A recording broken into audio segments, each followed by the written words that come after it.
Pour moi, ça a toujours été une grande fierté et un grand honneur d'être associée au REPAF, et je vous remercie vraiment de m'avoir fait cette belle reconnaissance, de me demander d'être présidente d'honneur de cet événement. Et je dois vous dire qu'au fil des ans, j'ai toujours eu beaucoup de fierté d'associer non seulement mon nom, mais surtout le nom des entreprises au sein desquelles j'ai travaillé, au nom du REPAF. Parce qu'au fil des ans, j'ai vu le REPAF non seulement gagner en crédibilité, mais vraiment se tailler une place de choix sur l'échiquier ici montréalais. Vous avez vu certaines photos, il y a certaines des personnes qui sont dans l'assistance, mais si je nomme des gens comme David Hurtel, France Benjamin, Emmanuel Dubourg, Sada Groguet, Mélanie Joly, vous avez vu Jean Charest, etc., probablement que, j'imagine, notre maire a dû aussi se promener dans les événements du REPAF.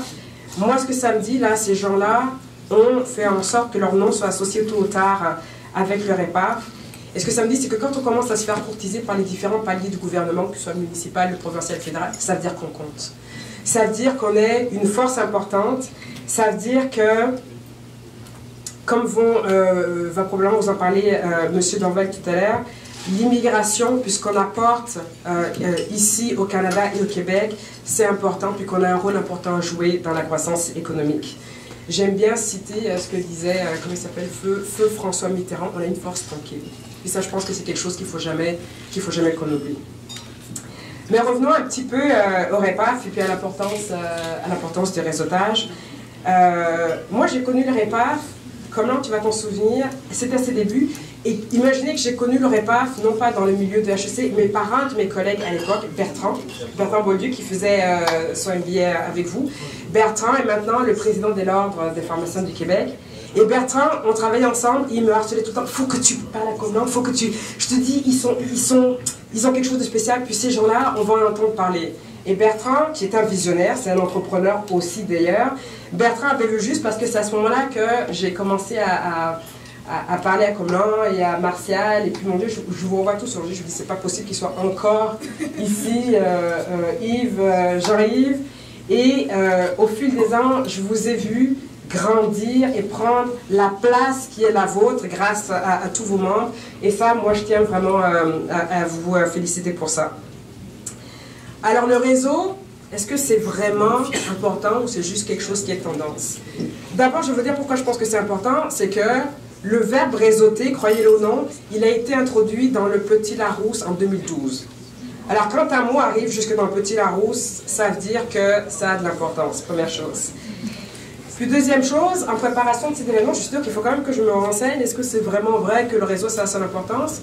Et je lisais les résultats d'une étude qui a été faite il n'y a pas bien longtemps en France, qui a été faite par Ipsos avec le Boston Consulting Group et HEC en France, et qui a demandé en fait aux cadres en France quelle était leur perception de l'importance d'avoir un réseau.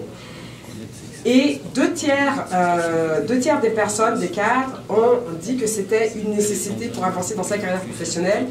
Et quand on regarde un groupe un peu plus restreint, qui est le groupe en fait, des trentenaires, des jeunes qui, eux, ont grandi avec les médias sociaux, bah pour eux, ce chiffre monte à 86%.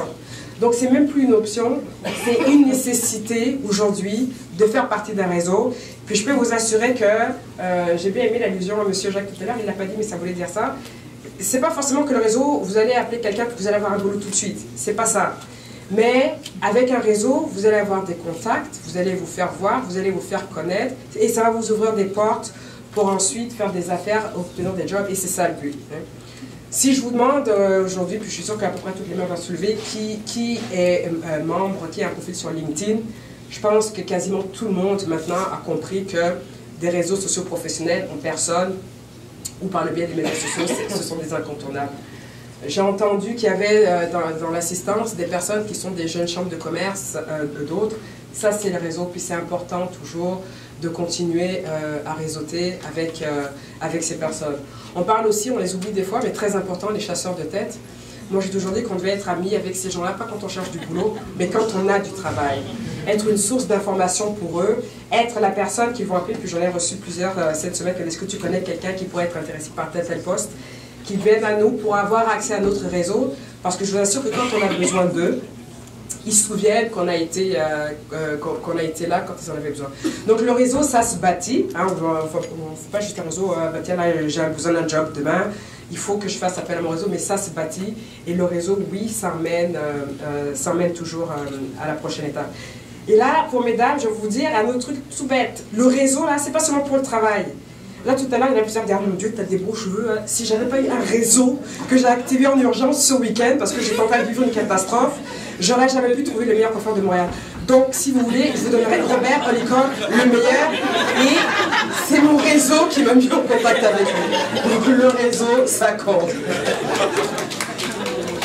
Alors, Gracia m'a demandé de parler, oui, de l'importance du réseautage, mais elle m'a aussi demandé de vous parler rapidement, là je vais pas être bien longue, mais de mon parcours, de ce qu'ont été mes défis, les opportunités quand je suis arrivée, puis comment est-ce que le réseau a contribué. Mon parcours en soi, il est très banal en fait. Je suis originaire du Bénin. Je sais qu'il y en a quelques-uns dans l'Assemblée ici, du Bénin. Et j'ai étudié en France, où j'ai fait d'abord une classe préparatoire littéraire, Hippocagne. Et j'ai ensuite migré vers l'université où j'ai fait une maîtrise en lettres et civilisation anglaise. Donc un parcours en soi banal. Puis j'ai décidé, je suis venue en fait en vacances ici en 1994 pour voir des amis. Et là, j'ai littéralement eu le coup de foudre, non pas pour un Québécois, mais vraiment pour la ville de Montréal. Et un an après, en ce temps-là, c'était beaucoup plus simple d'avoir des papiers d'immigrants travailleurs. En 6 mois, je les ai eus. Puis un an après, je débarquais. À l'époque, c'était à Mirabel, je me souviens. Je me souviens exactement de mon numéro de vol. C'était le vol Air France 625. Ça, il y a 20 ans, je me souviens encore. Et je débarquais à Mirabel avec un aller simple et 2 valises et avec aucune idée de ce que j'allais faire ici parce que j'avais décidé de me redonner une chance puis de repartir à zéro. Puis c'est sûr que quand on arrive, quand on est migrant, c'est ça qui est peut-être un peu plus difficile, c'est de se dire tout ce que j'ai appris, tout ce que je sais faire, il faut que je le reprouve. Mais là, dès le départ, mon réseau est entré en jeu.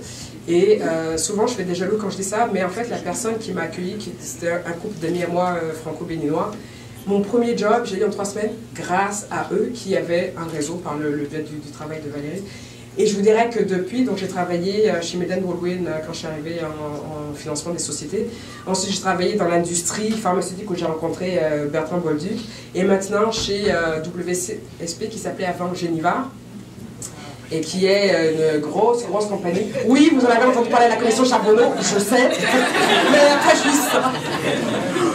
Mais tous les emplois que j'ai eus, je me rendais compte en pensant à ce que j'allais dire ce soir.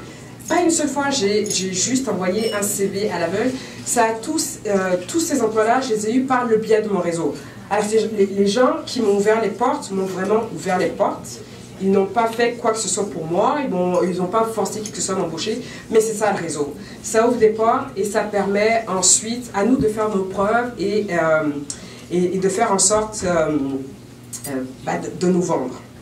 Et là, j'en arrive à quelque chose qui pour moi est très important en fait. Les gros défis qu'on a, puis je sais que ça n'a pas été seulement le mien, moi qui avais étudié en France, mais c'est souvent le vôtre ici, aussi les gens qui ont étudié ici. Oui, on arrive de cultures différentes, puis on a des approches différentes, mais ce qu'il ne faut jamais qu'on oublie, c'est qu'ici on est en Amérique, puis qu'on le veuille ou non, ce sont des économies capitalistes où tout se vend. Et la chose la plus importante à vendre, c'est soi. Et je pense que ça, c'est quelque chose avec lequel on apprend à composer, mais c'est très important, une fois que le réseau vous donne cette opportunité. Vous rencontrez M. Jacques qui est parti. M. Jacques, là, il vous donne l'opportunité de vous vendre. Il vous a lancé à mon couvert, arrivez avec un projet, soyez prêts, ayez quelque chose de ficelé. Puis, quand vous avez un bon argument de vente, il y a toujours un employeur ou un partenaire financier qui va être prêt à vous entendre. Puis ça, moi, j'y crois fermement. Alors, je vais bientôt conclure, mais avant de conclure, là, je regardais l'audience, je dis là, il faut que je me fasse un petit plaisir et que je m'adresse à mes consoeurs, vous les femmes. D'abord, première chose, je suis vraiment très contente de vous voir en si grand nombre. Moi, quand j'ai commencé dans ma carrière, là, des événements d'affaires, puis ça m'arrive encore souvent maintenant, où je me retrouve non seulement la seule noire, mais la seule femme. Puis ce soir, je vous vois ici en si grand nombre. Et ce que ça me dit, c'est que professionnellement, là, on est aussi forte que les hommes. Et si vous ne l'avez pas fait, je vous invite toutes à lire le livre de Sheryl Sandberg. Est-ce qu'il y en a parmi vous qui l'avez déjà lu, Lean In de Sheryl Sandberg? Gabriel, tu l'as lu? Sheryl Sandberg, là, ce qu'elle nous dit dans ça, c'est la CEO de Facebook. Et ce qu'elle dit, elle incite les femmes à oser, à ne pas avoir peur, à bouger, puis à essayer à défoncer les portes. Parce que nous, là, on a un gros défaut, c'est qu'on pense trop. Alors, ouais, ce job-là, ça pourrait être le bon pour moi, mais je suis pas tout à fait prête. Il faut que j'aille chercher tous mes diplômes. Il faut d'abord que j'attende que les enfants grandissent. On se met toujours des barrières. Puis des fois, il faut oser sauter dans le vide. Puis là, après ça, on ferme les yeux, puis on prie pour que le parachute s'ouvre. Puis, je vais vous raconter une anecdote qui m'est arrivée. Moi, quand je suis arrivée, justement, je suis arrivée, puis je travaillais ici au centre-ville de Montréal, j'habitais à l'île des Ors, c'était parfait, l'autobus. Et là, par le biais de mon réseau, je me fais approcher par le président de Axion Pharma, entreprise pharmaceutique. Super opportunité pour rentrer dans le monde des relations avec les investisseurs. Le seul problème, c'est qu'Axion Pharma, c'est à Mont-Saint-Hilaire. C'est 40 km de Montréal. Puis à l'époque, j'ai pas de voiture, j'ai même pas mon permis de conduire.